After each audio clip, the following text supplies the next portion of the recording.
7h03, igrejas brasileiras estão se organizando para receber ucranianos.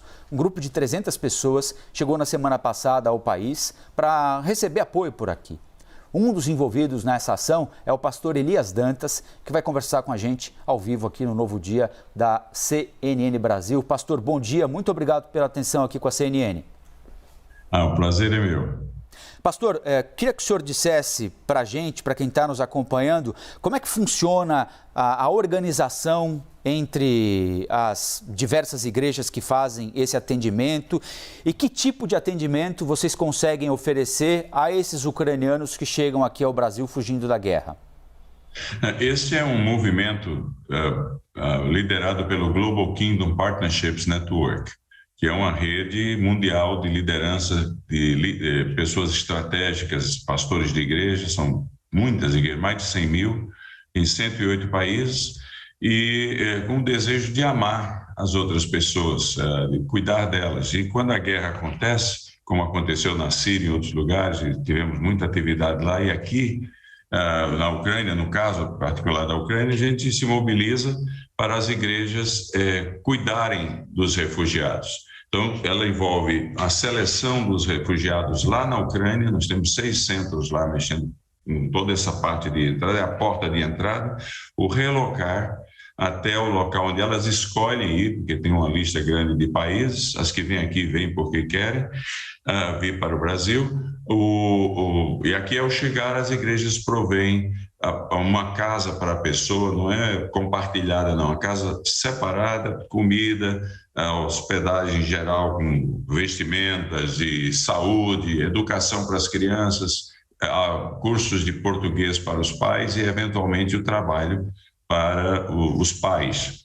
E quando a guerra terminar, quando o marido se unir à esposa, porque a maioria vem sozinho, porque eles estão lutando lá, nós traremos o marido para reunir-se com a esposa, com a família, e eles, como família, decidem se querem ficar no Brasil ou se querem voltar para a Ucrânia. Se quiserem voltar para a Ucrânia, nós os levamos para a Ucrânia e reconstruímos a casa deles lá para eles começarem a vida. Se quiserem recomeçar a vida, se quiserem ficar no Brasil, nós cuidamos deles aqui. Nós vamos ajudar eles a começarem a vida como família integral aqui no Brasil.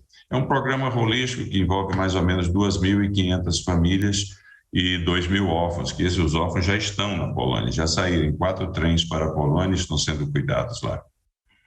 E é um programa, um trabalho de uma nobreza tremenda, não é, Elias? Porque são famílias extremamente vulneráveis, largaram as suas casas, não sabem para onde vão, não tem perspectiva de futuro. Quando a gente fala para alguém assim, não se preocupa, vai ficar tudo bem. Como é que a gente diz para essas pessoas, né? Vai ficar tudo bem? De que maneira oferecer afeto? De que maneira oferecer assistência? E para vocês fazerem esse trabalho, vocês precisam, lógico, de recursos, né? Precisam, alimento, é uma estadia para essas famílias. Como é que vai funcionar esse fluxo? Vocês vão receber ajuda? É doação dos próprios integrantes da igreja? Em geral, nós não temos um tostão e nem estamos procurando tostão, valor nenhum de governo, valor nenhum, não queremos. Não há envolvimento político de direita, esquerda nem de centro, aqui é o amor de Deus. Queremos ajudar as pessoas. Então, apesar de que o montante, você imagina, movimentar 2.500 famílias ao redor do mundo, é um valor astronômico. Apesar de que o valor é alto, ele é pulverizado em milhares de igrejas. E os irmãos, as irmãs da igreja, a comunidade, tem que ter o privilégio de ser útil, de abençoar os outros. E com a pulverização o custo cai. Porque quando você coloca uma família por igreja, as igrejas em geral assumem uma família, fica muito mais fácil uma comunidade de 100, 200, 300 pessoas cuidar de 4, 5 pessoas e amá-las e cuidar delas. Esse é o chave, porque a gente tem que pôr as nossas ações aonde as nossas afirmações dizem estar. Então, se a gente fala que Jesus mandou amar, tem que amar, porque senão caímos no descrédito. É exatamente isso. A pulverização ou a multiplicação das igrejas facilita a questão do cumprimento das expectativas de custos, que são altos, não é verdade? Agora, algumas pessoas ao redor do mundo, elas pertencem à rede de homens e mulheres de negócios, ajudam anonimamente, principalmente com relação aos custos da passagem aérea. Mas é uma bênção poder ajudar. Não é fácil, Porque, por exemplo, o grupo que chega agora sábado, os 50 que vão chegar, ontem eu recebi o recado, o texto dizendo essa avó e essa neta não vêm, porque ao estarem saindo, caiu uma bomba sobre elas. Acabou. O pai, que vinha com a outra família, mandou outro recado: por favor, eu não vou poder ir, eu tenho que enterrar o meu filho que acabou de ser morto. A situação de guerra é uma tragédia, é uma coisa insana, coisa nociva à nossa natureza, que em geral é pacífica. Então a gente tem que ajudar esse povo, eles sofrem demais. E não podemos amar a Deus e dizer ao irmão a quem vemos que não o amamos, não tem jeito. Pastor Elias Dantas, essa crise de refugiados lá da Ucrânia jogou luz a um outro problema que muitas entidades, organismos internacionais têm denunciado, que é uma espécie de comoção seletiva que se tem com os refugiados ucranianos e que a própria Europa não teve com outros refugiados, sírios, como o senhor bem tratou ainda há pouco, e também refugiados da África. Infelizmente, essas denúncias foram todas ratificadas por vídeos, fotos, e muitos desses organismos comprovaram essa desigualdade de tratamento.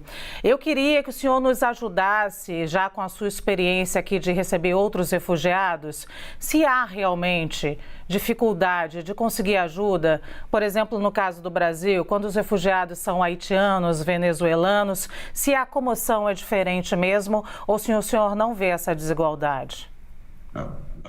Preconceitos você encontra em todos os cantos, não tem jeito. É parte da natureza caída do ser humano, conforme a Bíblia diz. Contudo, há alguns outros fatores que têm que ser levados em consideração. Por exemplo, o fator ético e cultural, especialmente. No caso da Ucrânia, para uma Alemanha, uma Polônia receberem refugiados ucranianos, eles estão recebendo pessoas que etnicamente estão muito próximos deles. Então é mais fácil abrir uma fronteira. Há preconceitos, nós temos que lutar contra eles, porque a cor da pele não tem cabimento, mas infelizmente existe. Em relação à nossa rede, eu respondo por elas, porque eu sou o fundador delas, essas coisas nós não podemos aceitar. Nós temos talvez milhares de refugiados venezuelanos que estão nas igrejas da rede aqui no Brasil, que são muitas, são milhares. E nós temos os haitianos que estão presentes e, recentemente, chegaram 200 afeganistães.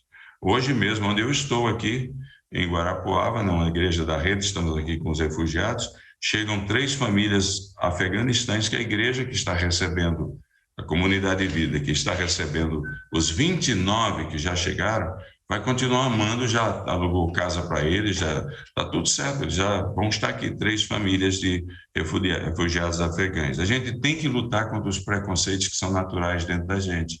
E a única maneira de vencê-los é se a gente amar mais a Cristo do que a nós mesmos e aos outros, porque quem ama Jesus para valer tem que amar aos outros. Agora, é a luta do dia a dia, todos nós estamos cientes das dificuldades de aceitação que existe. Na Alemanha, principalmente na Alemanha, depois que os refugiados sírios chegaram, nossa rede na Europa ajudou mais de 30 mil deles lá, especialmente iraquianos e sírios, na crise de 8 anos atrás. Mas quando ela aconteceu, foi muito mais um problema, no meu modo de ver, um problema da dimensão, da quantidade que chegou, porque quando entraram, todos receberam com flores. Um mês depois, estavam querendo bater neles, por falta de planejamento. Então, uma coisa é você agir pelo impulso. Se o impulso não for seguido de um bom planejamento, o que acontece é que o impulso gera a repulsa como segundo aspecto, como diz a psicologia. Tem que ter um programa integral, que é o que nós tentamos fazer, que envolve a entrada na Ucrânia até o retorno à Ucrânia. Então, quem participa sabe. E quem sabe tem um começo, um meio, um fim. Não é algo que não não tem propósito. E funciona, tem funcionado, funcionou na crise na Europa, está funcionando muito bem na Síria, onde temos o projeto com as viúvas que tiveram os maridos, as cabeças cortadas, estão em Tartus, é uma coisa linda, os órfãos, etc., no Vale de Beca, no Líbano, e aqui também, nós estamos aí para servir, o amor de Jesus nos constrange, mas é isso.